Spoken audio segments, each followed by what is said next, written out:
Some of the views expressed on the Mormon Channel are solely for the education and inspiration of our audience and may not represent the official position of the Church.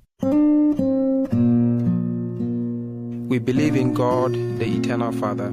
We believe in the Bible to be the Word of God. We believe in being honest, true, chaste, benevolent, virtuous. We believe that through the atonement of Christ, all mankind We will also be saved believe the by Book of Mormon obedience to be to the Word of God. We may say that we follow the admonition of Paul. We believe all things. We hope all things. We have endured many things.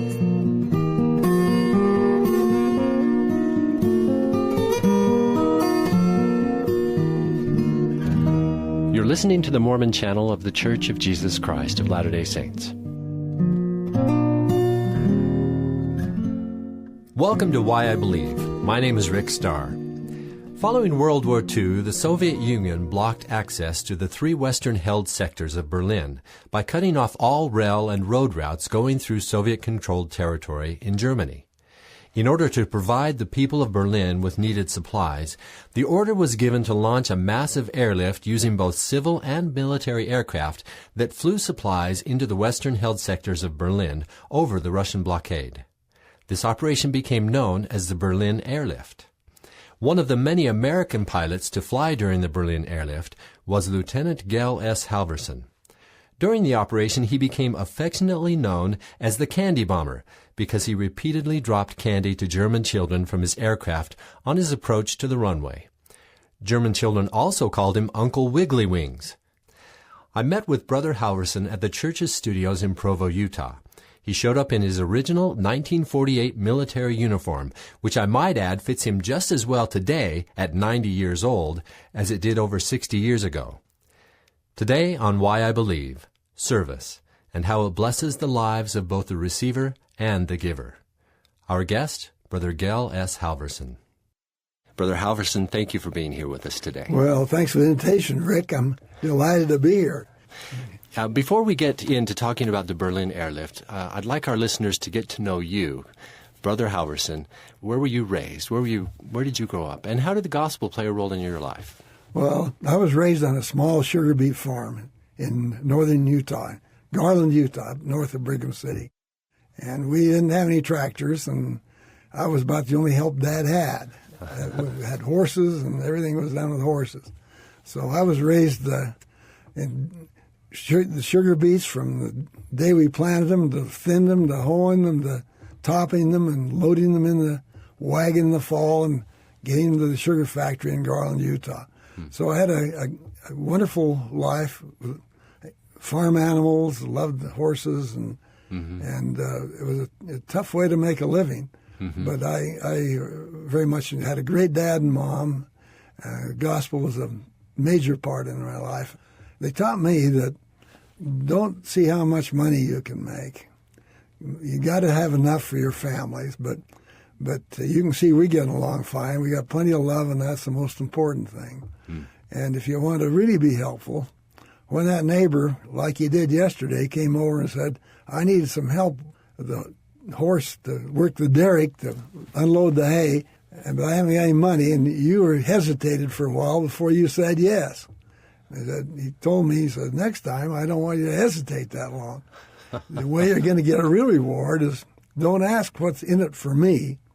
If you know it's something that should be done, stand up and say, I'll do it. And if something comes, you'll be surprised how much more you get out of it.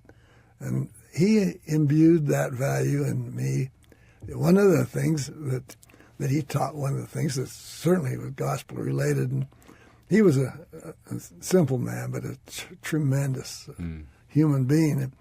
We were hauling sugar beets one fall, and the rain had come, and the ground was soft, and we had to put an extra team of horses to pull a wagon through the beet rows, and the horses were puffing, and he stopped to rest them, and he said, come here, son, I want to show you something. And so he took me up the lead horse, old Ned, and he must have been about a 2,000-pound horse.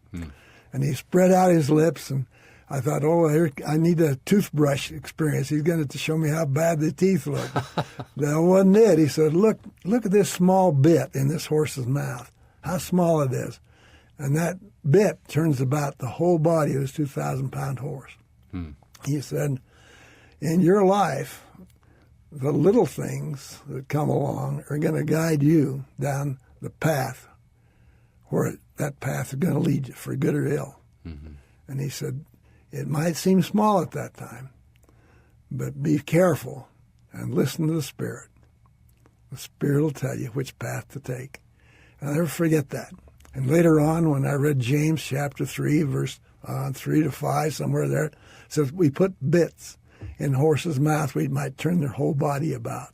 And then a verse or two later says something about, and we put rudders on ships that it might steer them properly. Paraphrased, of course. So I couldn't have had a better life growing up, Rick. Great parents, and the value of work and the value of saying, hey, if it needs to be done, don't say what's in it for me first. Brother Halverson, what led you, a Utah farm boy, to join the Air Force? The sugar beet. Rick, the sugar beet said, boy, there must be an easier way of getting it. I'd be out there laboring. I tell you, thinning sugar beets was the only way we could make money in those days. I mean, it was a Depression time. And the sugar company would advance money to the farmers so they could pay people to thin the beets. You have to thin them. In those days, they didn't have perfected seed, and you'd have to thin the sugar beets about every 8 to 12 inches. And they'd have to plant them so thick that you'd have to chop between them with a hole just about 12 inches long, stooped over all day, or else crawl on your knees. And we'd do it all day, and that and loading them in the fall and thin them and everything else. I thought, boy, there must be. And they'd look up in the sky, and that clear blue sky, and an airplane would come going by, and I'd say, wow, I'd like to fly like a bird and go to strange places. The furthest I'd been from home to land was when a horse ran away with me for a while. But I had that yearning to fly, and the farm gave a little extra push. Looking for a better way, a different way of life. Yeah.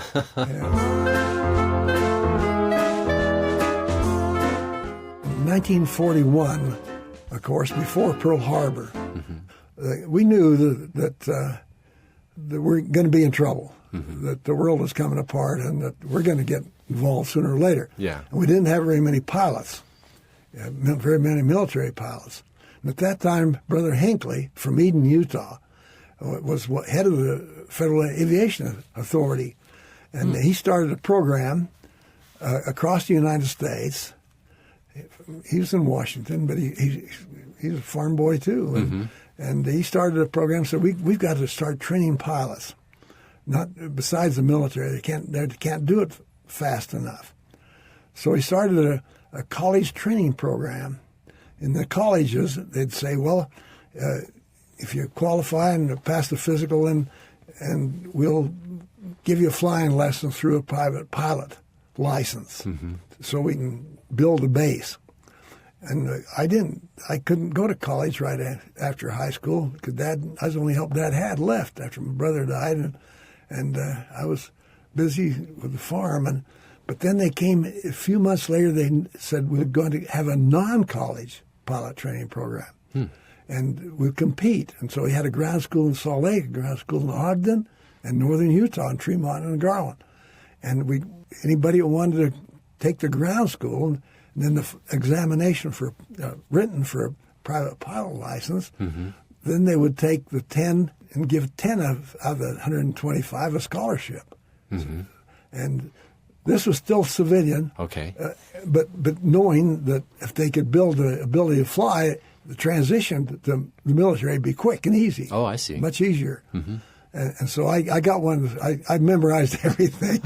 I decided I was going to get one of those 10 scholarships, and I got number 5 scholarship and learned to fly out of the first flying school out of Brigham City, and got my pilot license before Pearl Harbor.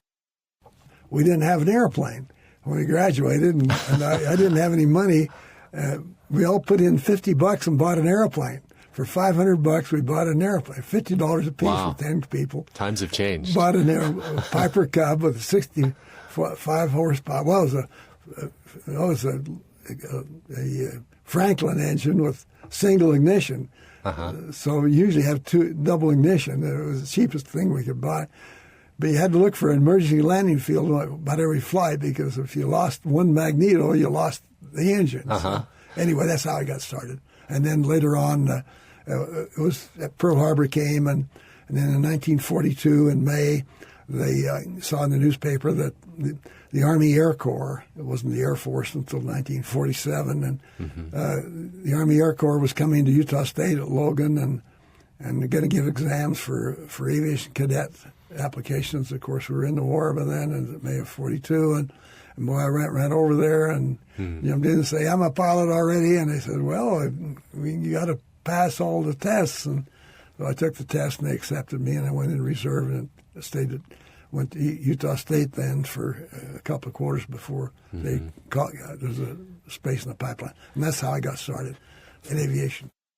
Gell Halvorsen graduated as a fighter pilot with the Royal Air Force, but the need for transport pilots was greater at the time, so he was assigned as a transport pilot in the South Atlantic Theater of Operations, flying to Brazil. He flew many airplanes, but eventually was assigned to fly the C-54, the very airplane he later flew in the Berlin airlift. So I ended up had two of them down there. I got one of them, and the reason I got it, Rick, is really it was related to the church. We were flying C-47s, Goonie Birds, twin engines, and they brought in the two new C-54 four-engine, beautiful airplanes, and tricycle landing gear. But they had the crews come with them. They brought their own crews because they were four-engine pilots, but both crews eventually got into trouble. But they got drinking, and they'd go to Miami on the regular runs, and they got into trouble. And so my commander says, they're through. They sent them back and said, we're going to train our own pilots. And then I said, everybody wants to fly the C-54. You raised your hand. Apply. So I applied. He says, well, and I was amazed because I got one of the two. The chief pilot got the other one. And I had less time than most of the other pilots.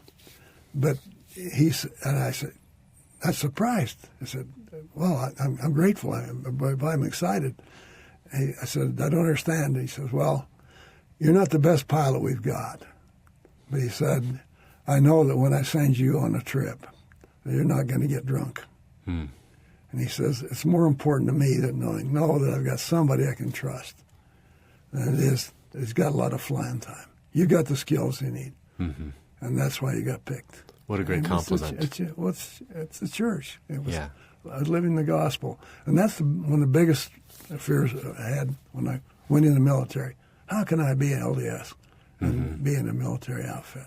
Yeah, and yet the standard you held as an LDS member actually helped you and gained you respect. There's a reason. My promotions through the years and my assignment, that dream airplane that I'm still flying today at 90 years old. Yeah, I still got a ticket to fly second command of that airplane.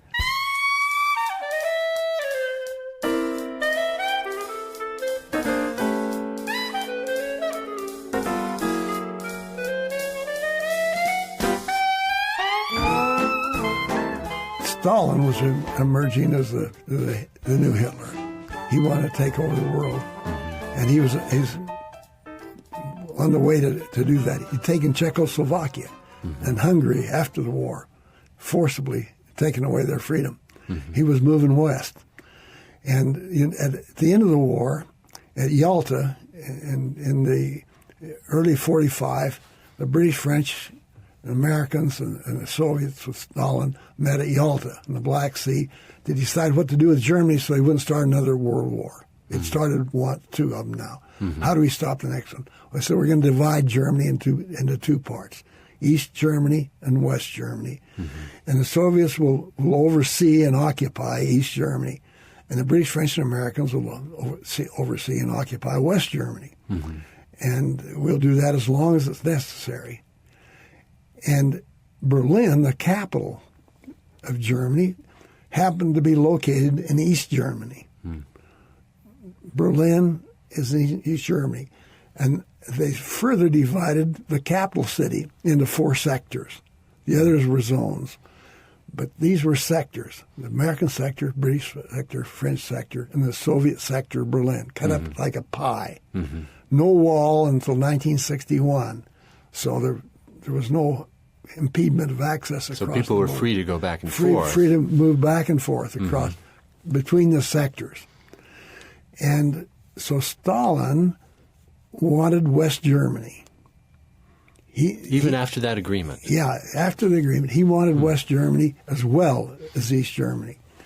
He had taken, as I said, Czechoslovakia and Hungary. The one point impeding him going west was West Berlin. He had British, French, and Americans 110 miles deep inside of his controlled territory, deep inside of East Germany. He had 300,000 Soviet troops in East Germany.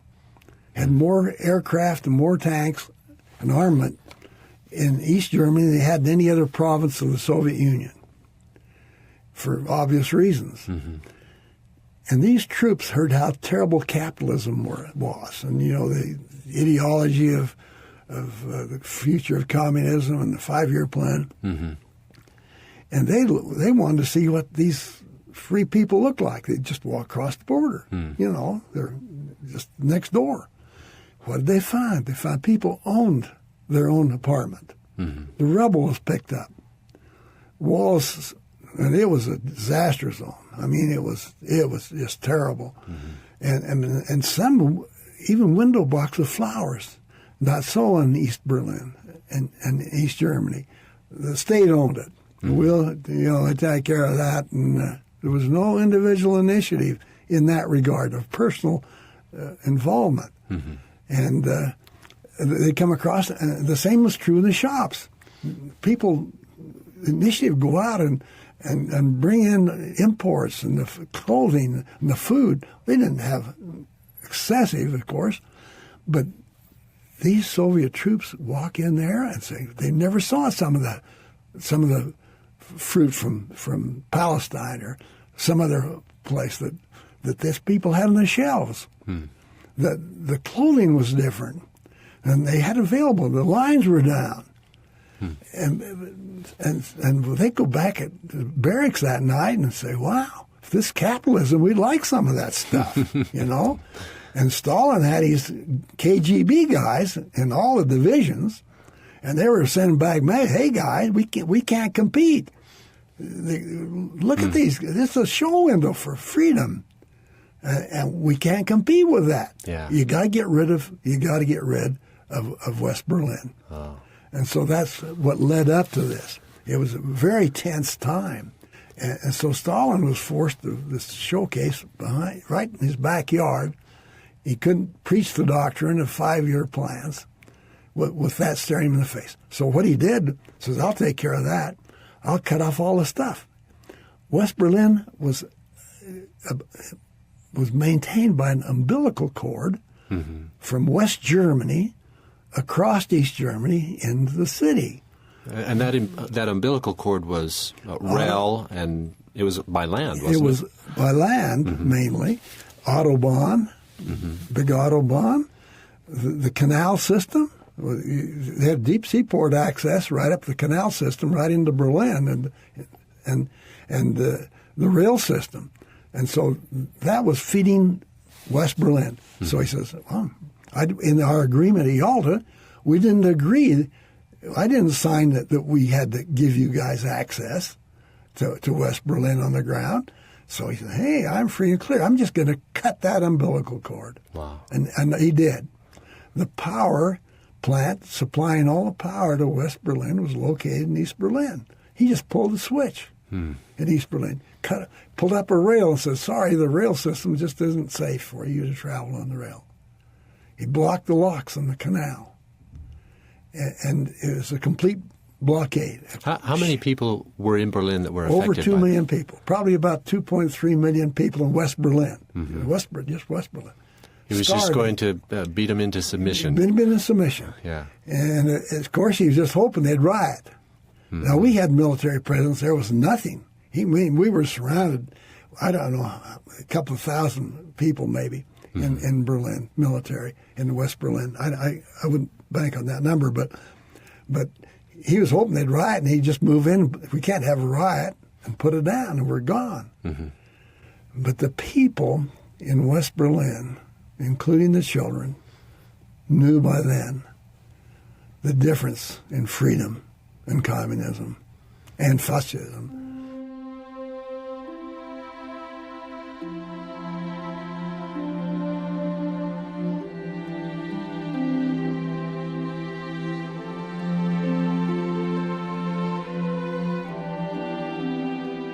We'd already started a small airlift a few months before that to build up supplies for the military in the city. And then we started to do all we could then. And that was the 26th of June, 48. And I was flying C-54s out of Alabama, Mobile, Alabama, to South America and all over.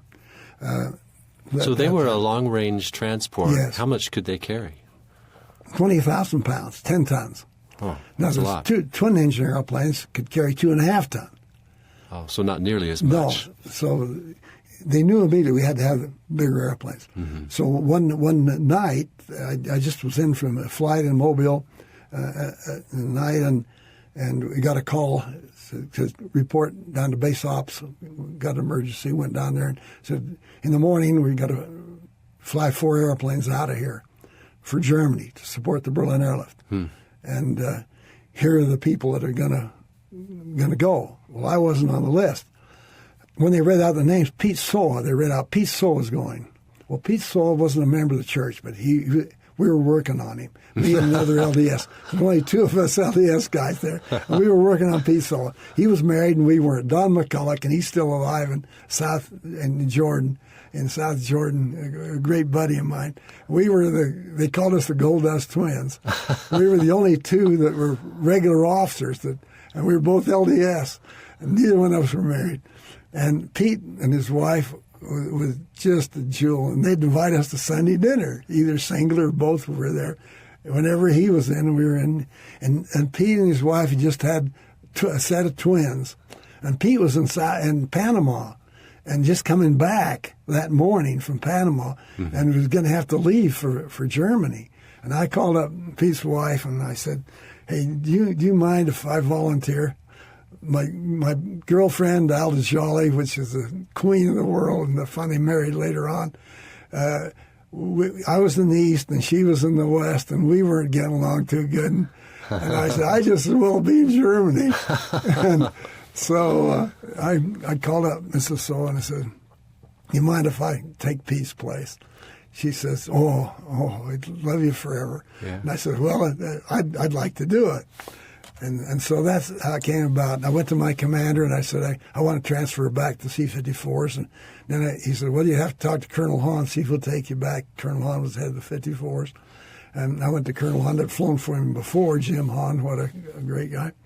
And I said, hey, I want to transfer back to your outfit to go to Germany instead of Pete. Oh, yeah, glad to have you. So that's how I got to go. I'd flown to Africa during the war and to England during the war, taking planes to England during the war for the invasion, and I'd seen some devastation. But that first trip over Berlin just blew my mind, looked like a moonscape. It happened to be a clear day. When I came over Berlin, it was clear, and it was just the fingers of buildings just standing in the sky like silhouettes. And just rubble. They'd been destroyed. One building in 5 was partly usable. It was rubble. And I wondered how 2 million people live in a place like that.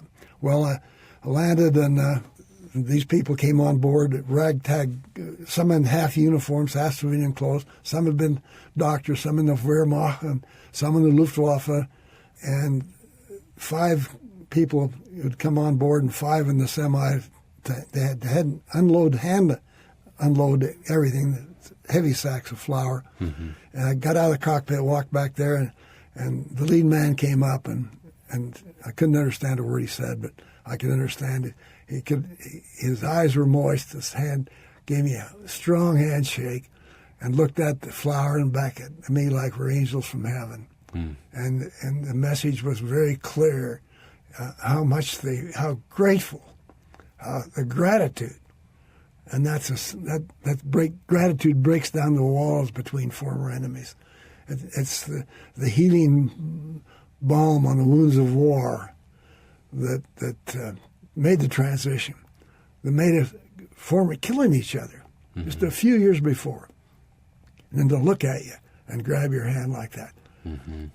I knew the transition of my feelings from the propaganda all through the war. My best buddy from Tremont, Utah, I gave him his first flight and got him started to fly before the war started. And he was shot down, a P-47 pilot. And I felt bad about that because I got him started to fly. But during the war, he got shot down. And so the inculcation, being inculcated with this kind of propaganda, that transformation was what the airlift was.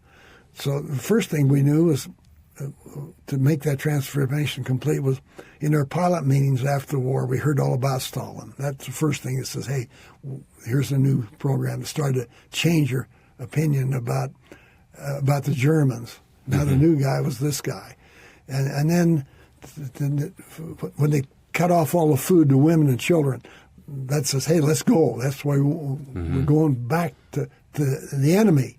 To help the enemy. That was the last straw. Yeah. But the final one is the one I just described, when he shook your hand and looked you in the eye and just said by body language, grateful, so thankful for what you're doing for our people. And from then on, I only ran into one person in my whole time on the airlift that complained about feeding the former enemy.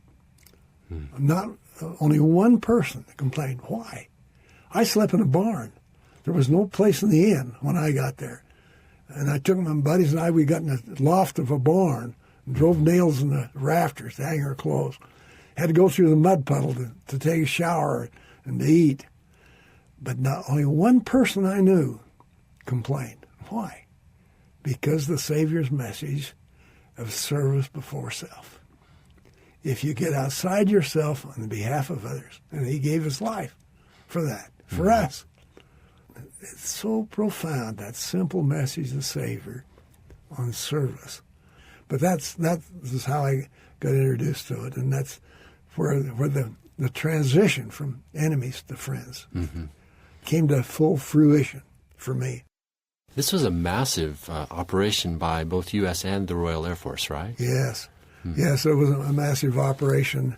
The airplanes, we ended up with about 225 C-54s on the operation. Everything got going. We had about 300 to 350 C-54s. They brought in from all over the world. But operating out of the air bases, we had Frankfurt, Rhein-Main at Frankfurt, Wiesbaden very nearby in West Germany. We also had two air bases in the British zone up north of Sulla and Fosburg, and we'd fly in the southern corridor, they'd fly in the northern corridor, we'd come out the center corridor, one-way traffic. When I started the airlift, we had to fly 3 round trips a day, and that took about 14 hours. And we'd go to bed for a little while and do it again, because they had to have 4,500 tons a day for a starvation diet. And the first days of the airlift, they flew 80 tons with the 2-engine airplanes. And we had to do all we could. So 3 round trips. We'd go to sleep when we could. Sometimes we'd get 6 or 7 hours, but that's rare. When we really got up to steam, we were flying about every 3 minutes, landing. Easter Sunday in 1949, we launched the biggest effort of ever. 12,995 tons of goods were flown into that city in 24 hours. That to give you a scope on it. So almost 13,000 tons in 24 hours. An airplane was landing then in one of the 3 airports. We had 3 airports, one in each sector in West Berlin, every 96 seconds in that period. The normal operation was every 3 minutes. But it was massive. It was massive. You're listening to the Mormon channel of The Church of Jesus Christ of Latter-day Saints. This is Why I Believe. at first, when we first started, they'd let us go into the terminal building in Berlin. And they had a snack bar, and I'd have hot chocolate, and the guys would have hot coffee, and we'd get that, and then while they unload the airplane, we'd go out the airplane. Well, when General Tender got there, he got there about 3 weeks after I did. When General Tender got there, he went to Berlin, and there was airplanes unloaded with no crew. They were in the snack bar. Oh. So he says, enough of this stuff, you guys. Get him back in the air. He says, you're not leaving the airplane. You stand right by that airplane, and when that last sack of flour or coal is off, you get number 3 engine going and get back for another load, buddy. We'll bring a snack bar to you. So what he did, he's a genius. He's a great guy. So what he did was he got mobile snack bars, a whole bunch of mobile snack bars. And so we'd land, and here comes a snack bar with hot dogs and hamburgers and hot chocolate right up there with beautiful girl, German Fräuleins in it. He was not dumb. And so we thought, hey, this was great. And they were friendly because they knew we had no time for dates. And it was magic. So in that setting, I said, I'm not going to see Berlin. I can't even see the terminal building. and so one day, I think it was just about mid-July, I came back from Berlin, my third trip. I came back from Berlin at noon one day and landed in Rhein-Main in Frankfurt, in West Germany. And it was a beautiful day. And I had my movie camera with me. And on the hard stand right next to me, the airplane was about ready to take off with a load of dried potatoes. And Bill Christian, a friend of mine from Mobile, was the pilot of the airplane. And John Pickering, my co-pilot, who's still alive in Mobile, and Elkins, my engineer, I said, hey, guys, go to bed. We're supposed to go to bed right then. It was about noon. And start flying that night. I said, I'll be back tonight. I'm going to Berlin. All I need is my flight suit, airplane coming home every 5 minutes. I wouldn't have any trouble getting home, empty. And so they says, what you going to Berlin? I said, yeah, I want to go get some movies before this thing's over. That's how dumb I was. The blockade went off almost for a year. So they said, I said, I'll be back in time. I'll be back in time. Just get rested for me because I'll be flying without sleep. So I jumped on the plane with old Bill Christian. He's dead now, but I flew back to Berlin there, and I had a Jeep waiting for me. And my buddy, Larry Caskey, who's still alive in California, it was one of my buddies in Mobile. And he said, if you get here, I got a Jeep, and he'll take you all over the city. And you get your movies right from the Jeep. It'd be great. I said, wow. So that was my opportunity. So we should explain real quick that people these days, when you say get a movie, they think that you're going to order a movie online and it's going to come to your house, or shoot a movie with your video camera. But you talk a little bit about what getting a movie means during this time. When I was in South America in 1944, 45, and 46, flying foreign transport out there, movie cameras came in. These would 8mm wide film, and you'd wind them up and shoot, and you get color pictures. And boy, I thought that was the cat's meow. From I thought that was so neat, and I wanted to record because here I was in foreign countries and off the farm, and boy, I couldn't get enough of taking pictures. So I started taking pictures really early with that camera. And besides, I had to change the film. You had to turn the cartridge over, not a cartridge even, but a roll. And you had to get in the shade. It was not sealed. So you couldn't expose it to light. No, you had to be very careful because you had to shoot both sides. And so that's when I shoot a movie, we never heard of it, all this other stuff, of course. And that's what you shoot in the movies.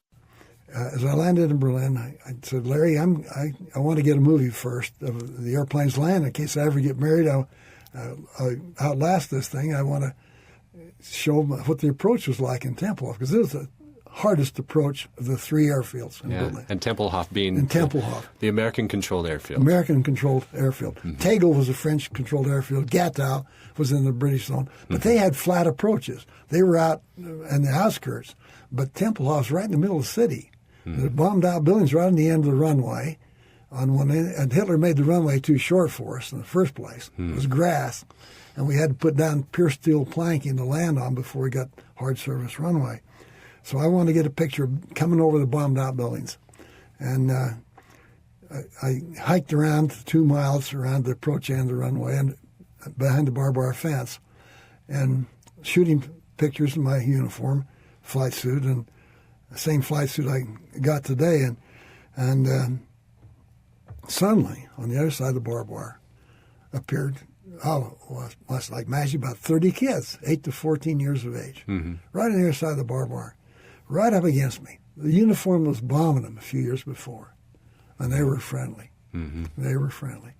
They had English in the schools, and they knew Hitler's past and Stalin's future was their nightmare, and American-style freedom was their dream. And they knew that, like I told you before, their aunts and uncles in the East said, you don't want anything to do with these communist guys. You want to be free. So they gave me a lesson in freedom the next hour that I never forgot. They were cheering me up. They said, look, it's July. The weather's nice. And most of them were in shorts. And said, when winter comes, when fall comes, the ice and snow comes, and the clouds and the fog, you're going to have a hard time learning in this city when that happens. But when that happens, don't worry about us. We don't have to have enough to eat. Just give us a little. Someday, we'll have enough to eat. But if we lose our freedom, we'll never get it back. Kids, 8 to 14 years of age, telling me, an American, how important freedom was to human existence. And then I looked at my watch and I said, holy cow, I've been here an hour. I got to get that Jeep before the driver leaves, or they think I'm not coming. So don't worry, kids, we won't give up on you. See you later. And took off. About 5 steps. And I'm sure it was the Holy Ghost that just prompted me, wait a minute, just a still, small voice. It slowed down I rushed. All I could think was Jeep, Jeep, Jeep. But that small voice came through and said, just a minute, just a minute. And it bothered me. I stopped. I mean, why am I disconcerted? And in a flash, I knew what it was. During World War II and after World War II, I'd flown to many foreign countries. And kids, even where they had chocolate, would chase you down the street in American uniform. You're a walking candy store. And we'd always give them stuff. We'd take extra stuff in their pockets those times and give out to the kids. But they'd shake you down if they'd surround you and say, chocolate, Americano, chocolate. Not one of these 30 kids, not one in an hour, by voice inflection or by body language, said, stupid, don't you know we'd like some chocolate? Not one. When I realized that silent gratitude was so strong to submerge that longing for chocolate, they hadn't had it for years. They might have got a little black market here and there, but it wasn't available. And that not one, compared to everything else, let's see, the contrast was just like a lightning bolt. And I thought, holy cow, I hope I got something. And I reached in my pocket and standing off about 10 paces away from them, and boy, they started looking at me. and all I could find was 2 sticks of Wrigley Double Mint gum. And I looked back at the kids and thought, well, don't try it, buddy. You're going to have bloody noses. You're going to have a fight for that. Get out of here. You can't do any good with 2 sticks of gum and 30 kids. And I took about 2 steps away, and a little voice came back. Said, you won't see him again. You know you can't come back to the fence. You're going to be standing by that airplane. You'll never see those kids again. You got to give them what you got. And it's a well, that's strong enough for me. I turned around, went back, broke them in two. A half a stick to the kids that were doing translation. And here come the rush. But you know, Rick, there was no scuffing, no pushing. The kids that didn't get it just wanted a piece of the wrapper. And the kids with half a stick tore off the outer wrapper and the tin foil. And they passed it around, and the kids that got a piece of the paper put it up their nose and smelled it. The piece of paper smelled the aroma. I just stood there dumbfounded. Man, I got to do something about this. How can I do it? And started flying that night. I couldn't come back. I couldn't see them at the fence again. And they were so unique. When an airplane came over my head and landed behind me, I said, wow, I'm going to be right over their head tomorrow. Why not drop it out of the airplane? And the red light came on. I said, well, you got to have permission. It'll take the airlift to be over before you get that. And sometimes you get in trouble rationalizing. But the influence of those kids was so strong that I just found myself dumbfounded. Said, look, come back tomorrow, stand in the open place between the barbed wire fence and the bombed out buildings. And when I come over your head, I'll try and drop enough chocolate for all of you if you'll share it. Wow, jawohl. We'll share it. Started to jump up and down. And I started to leave, and they said, wait a minute, come back. And I said, well, what's the matter? He said, we got to know what airplane you're in. Every few minutes an airplane. You don't come till late, and we can't see a small thing. We'll be tired. So I said to the kids, you watch the airplane when it comes over the top of Tempelhof, and when that big 4-engine airplane wiggles the wings, that's the one that's got it. Just watch that airplane. 2 hours before I had to fly, went to my co-pilot engineer, said, I got to have your candy ration. It was ration. We couldn't buy so much. Even the military. So you had to ask donations from the other pilots and so I crew. said, I need there's 3 men on the crew. There's me and 2 others. I said, John Elkins, give me your ration. What for? You are? You got permission? I said, no. I'm going to drop those kids. I promised them tomorrow. I need more chocolate. Give me your ration. And they said, okay, but you get us in trouble. And I said, I'll take responsibility. Give me your... I had a double handful of chocolate bars and gum to boot. Boy, that was heavy. Thought, hit him in the head with that going 110 miles an hour will make the wrong impression. So I took 3 handkerchief parachutes and tied a third on each one. Did a little test hop program where out of the window top of the barn, dropped a few parachutes and figured out how to wrap them. And right behind the pilot seat, there's a flare chute that goes out, an emergency chute to take out flare. You can drop flares out at night if you have to drop flares out right behind the pilot seat, so it was really handy. So that night, of course, we went back, and the next day, the second flight was just before noon, and it was clear as a bell. Thank goodness. And came over the city and came over the airport, and there were those 30 kids there right down in the middle of that open place. They hadn't told another soul. And I wiggled the wings of the airplane, and it was Mayday. It was just, boy, I tell you. Came over their heads, and Elkins, between the pilots, pushed it out the flare chute, and we didn't know what happened. And I worried that the pilots had seen it. It was the takeoff end of the runway and landing end. That somebody had seen it and would report me, or if we missed them. And we landed, and they unloaded the 20,000 pounds of flour in about 20 minutes and taxied out to takeoff and along the barbed wire fence. And there were 3 handkerchief parachutes waving through the barbed wire at all the airplanes. And their mouths were all going up and down. They were waving. I wish they wouldn't do that. And Pickering says, do they know who you are? And I said, no, John, they don't know who we are. I had my hat on. They don't know I'm almost bald-headed already. And I didn't have my name tag. They don't know who we are. And he says, good, we won't tell anybody. So you better not tell anybody.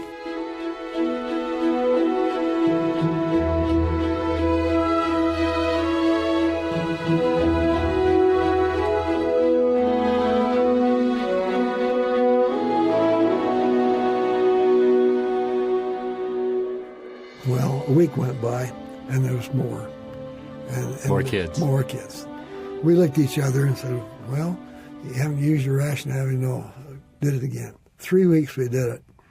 And then the weather was terrible in West Germany. And the weatherman didn't come by the airplane. We don't have enough gas to land in Berlin and get back out to West Germany. We didn't take on any fuel in Berlin, naturally. And we didn't have much fuel. And I was worried about where we could land. So I said, we're half unloaded. I said, I'm going to run into base ops and see where we can land in West Germany, because Frankfurt was closed. And I ran in base ops, and there was a huge table for maps where you put map planning. And was stacked with a whole lot of mail. Mail stacked, almost up on the floor. And holy cow, my girlfriend hadn't written me for a week, and I didn't expect mail in Berlin, but what the world is that mail? And I walked up to it and looked at it. It says, the Uncle Wiggly Wings, the Uncle Wackelflugel, Uncle Wiggly Wings, or the Schokoladenflieger, the chocolate pilot. I said, holy cow, we're in trouble. So I forgot about the weather and ran out. I said, we're in trouble. There's a post office full of mail in there for us. So we quit. Well, for 2 weeks we quit. And then the crowd by that time was pretty big. And then we said once more, and that's all. Now, those are fateful words. And all the young people I see when I talk, and I talk to kids all over many, many places in this country and others, says, when you say that, you quit right then. If you ever say once more, and that's all, don't do it. Turn around and head the other way. So because you know it's not true. You know it's not supposed to be. So we had 2 weeks of ration. We hadn't time to do anything. 2 weeks of ration, 6 parachutes, wiggle the wings, May Day celebration, dropped it, says we're through. Too late. Next day, came back from Berlin, landed at Rhein-Main. An officer came steaming on board. He said, Halverson, what are you doing? I says, flying like mad. He says, Colonel Hahn wants to see you right now. And I said, yes, sir. And went in with Colonel Hahn and saluted him. Hahn said, Halverson, and this is my commander that got me back into the C-54 so I could go to Germany. Oh. He said, Halverson, what in the world have you been doing? And I said, you know, Colonel, I'm flying like crazy. He says, I'm not stupid, he said. What else have you been doing? And then I knew he knew. And he chewed me out. He says, where did you get into your military training? I said, ROTC, Utah State. I had 2 quarters. He said, you should have had more. You're supposed to keep your officers informed, your commanding officer informed. And I said, yes, sir. No excuse, sir. He pulled out a newspaper and threw it on the counter. And there was my airplane with parachutes coming out of it. Tail number and all. They caught you. It was in German. But the picture was obvious. He says, you almost hit a newspaper guy in the head with a candy bar in Berlin yesterday. He's got the story all over the world. Why didn't you tell me? And I said, sir, no excuse in the military sense, but I just didn't think I'd get permission till the airlift was over. And I told him why that had started it. And he said, well, General Tunner called me up. And he said, Hahn, what are you doing dropping parachutes over Berlin? And General, he says, we're not dropping parachutes over Berlin. You know we're not doing that. We're landing all this stuff. You know that, General. He said, look, Hahn, you better find out what's going on in your outfit. Clunk, and hung up on him. And so then when I talked to the military officers, and I was in Iraq here in October and talking to our officers, I says, keep your boss informed. Don't try and go around your boss to make you look good, your boss's boss. I didn't want anybody to know about it, let alone my boss's boss. But General Tanner says, let him do it and let him keep doing. Well, it went crazy from there, Rick. It went bananas from there. Eventually you had other pilots, and I even understand there were people back stateside who were donating candy to your effort. Is that correct? Oh, yeah, the support then. Right off the bat, the guys were leaving their ration on my bed. I'd come back from Berlin, and they'd leave enough stuff on my bed to buy Leica cameras on the black market. I mean, we had to be very careful because the black market then was fierce, and chocolate was a prime commodity. And I'd come back and they'd have it on there. Then the Weekly Reader all over the United States, and that they started sending all kind of stuff. And in September 1948, General Tender said, I want you to go back to New York and tell the people what the airlift's about, and they want to know about your operation too. And so I went back to New York in September 48, and on We the People, one of the early television programs, and it just went bonkers from there. I was there for a week in all the press media, and the head of the American Confectioners Association had me come to dinner at a hotel there and says, how much of this stuff can you use? And I gave him a ridiculous number, and he said, well, send it. Wow. And I got back flying the airlift, and I came back from Berlin one day in mid-December. An officer met the airplane. He says, jump in the Jeep. I got in the Jeep, went over the railway spur on the base, and there was a boxcar with armed guards. I said, who you got in the boxcar? It's not who, it's what. There's 3,300 pounds of chocolate bars in there, and there's another boxcar on the way down here. Wow. And I said, holy cow. We locked it up. We had an armed guard in a supply place and unloaded the boxcars. And they're in 100-pound boxes of chocolate. Every brand in America. The Confectioners Association, all the candy makers said, we'll send whatever you need. The service clubs, the NCO clubs and the officers clubs and the wives clubs were tying parachutes for us, and we couldn't handle that.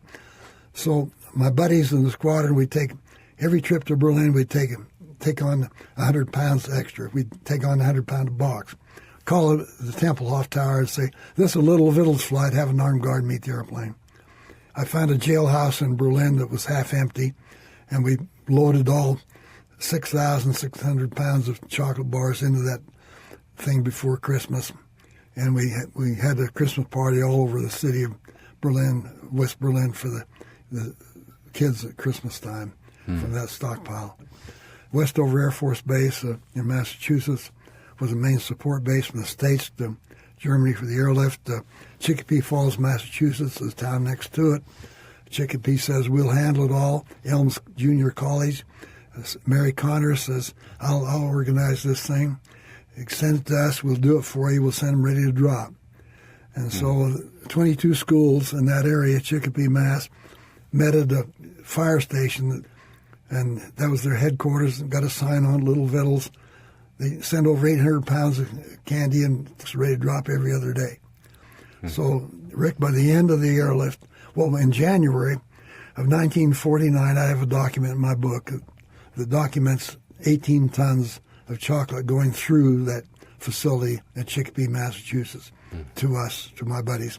We drop it at random all over as we approach at 1,500 feet over the city. When I flew back that airplane in 1998 to Europe for 69 days in a number of countries, Berlin twice.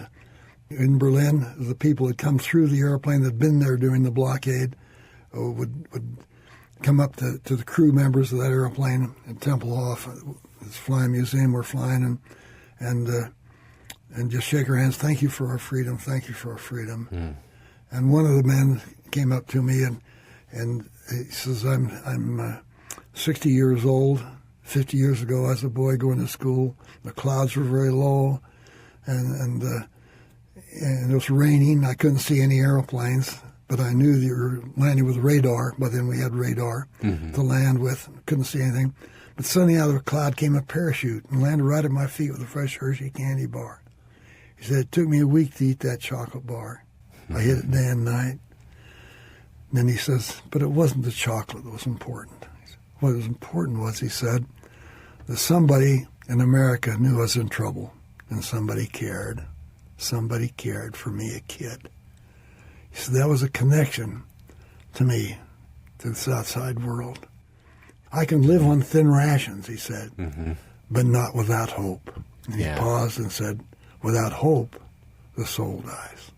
Well, in my life, the source for me of hope is the Savior Jesus Christ. Without hope, the soul dies. Dried eggs, the dried potatoes. the dried milk. Everything that could be dried is dried.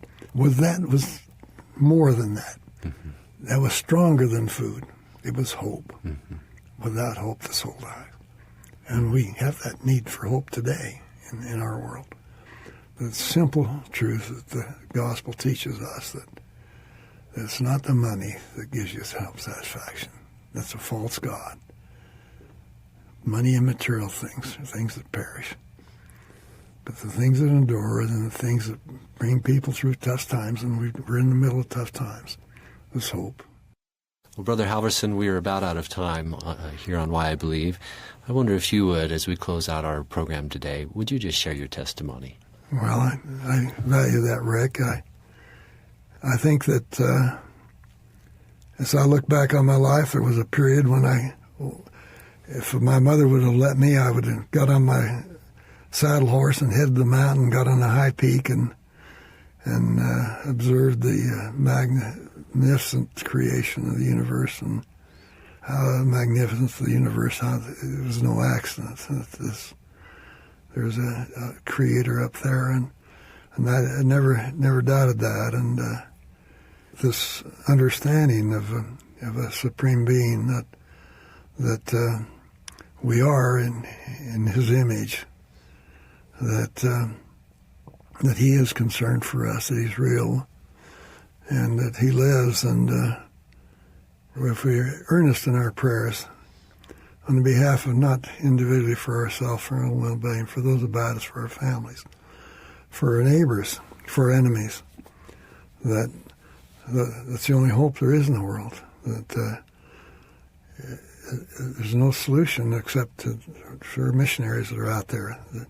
That this message, this understanding of our Savior, Lord and Savior, and the understanding that here and today, in these latter days, that same authority, that the Savior's that close to us now, more close than ever, through a prophet representing Him to us and interceding for our behalf, that this is the only way that we can find fulfillment and for why we're here, the reason we're on this earth. That's the hope that we look forward to, that the Savior's message and through our apostles and seers and revelators and today, that we know in our heart, no matter how difficult it is, if we follow the brethren, that there'll be a way for us, that it's not going to be easy and it doesn't take care of all the problems, but without it, we have no hope. Well, Brother Halverson, thank you so much for coming to share your experiences. It's been an honor for me to talk to you today. Thank you, Rick. It's been a pleasure.